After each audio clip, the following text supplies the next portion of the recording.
নমস্কার বন্ধুরা, কেমন আছো তোমরা সবাই? আশা করি ভালো আছো। আজকে আমি চলে এসেছি আবারও একটা নতুন ভিডিও নিয়ে। আর এখানে দেখো সয়াবিন সিদ্ধ করে নিয়েছি আর আলুগুলোও কেটে নিয়েছি। দেখো আজকে আমি কাঠের উনুনে রান্না করব আর সেটাই তোমাদের সাথে শেয়ার করব।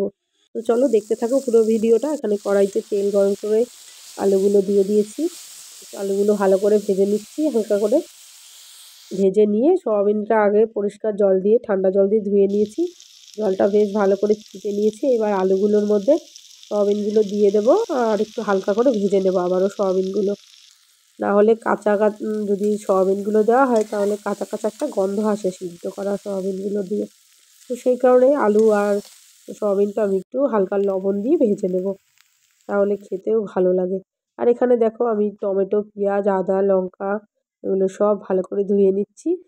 আর এদিকে রসুনটাও আমি ছাড়িয়ে নেবো। আর সয়াবিন আর আলুটাও ভাজা হয়ে গেছে। এবার ওই কড়াইয়ের মধ্যেই আমি সর্ষের তেল দিয়ে দিচ্ছি।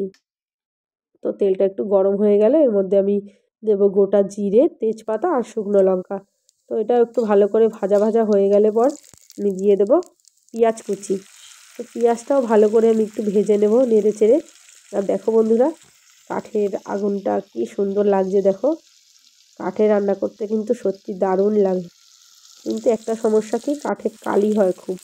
তো সেটাই প্রবলেম, গ্যাসে রান্না করলে তো আর এত কালি হয় না। তো সেই কারণে তো পেঁয়াজটা দেখো বেশ ভালো করে একটু ভেজে নিয়েছি। এবার উপরের দিকেও তুলে রেখেছি আর কেটে রাখা টমেটোটাও দিয়ে দিলাম। আর এদিকে আমি শিলনোড়ায় মশলাটা করে নেব। আর দেখো মশলাটা আমি করে নিয়েছি। এবার পেঁয়াজ, টমেটো ওটার মধ্যে দিয়ে দেবো। আর পেঁয়াজটাও না আমি একটু বেটে নিয়েছিলাম। এখানে আছে কাঁচা লঙ্কা আর আদা বাটা। পরে বাকি মশলাটাও আমি বেটে নেব। আর তোমরা তো সবাই জানো সয়াবিনে কী কী দিতে হয়। আর আমি পেঁয়াজটাও বেটে নিয়েছিলাম, ওটা আর করতে পারিনি, তোমাদের সাথে শেয়ার করতে পারিনি। আর এখানে স্বাদ মতো লবণ, হলুদ দিয়ে সমস্ত বাকি মশলাগুলো দিয়ে ভালো করে মশলাটা একটু কষিয়ে নিচ্ছি। গ্যাসে কী হয়, গ্যাসটা যদি হালকা আঁচে দেওয়া হয় তাহলে মশলাগুলো আস্তে আস্তে কষানো যায়। আর কাঠে কী হয়, আগুনটা অনেক জোরে জ্বলে তো তখন মশলাগুলো পুড়ে যাওয়ার চান্স থাকে। তাই একটু সামান্য জল দিয়ে মশলাটা ভালো করে কষিয়ে নিয়েছি। তারপরে বাকি সয়াবিন ভাজা সয়াবিন আর আলুটা মশলার মধ্যে ভালো করে দিয়ে কষিয়ে নিচ্ছি। আর কাঠের আগুনে সয়াবিন কষাতে গিয়েও না কড়াইয়ের মধ্যে লেগে যায় অনেক সময়, যেহেতু আগুনটা অনেকটাই জোরে।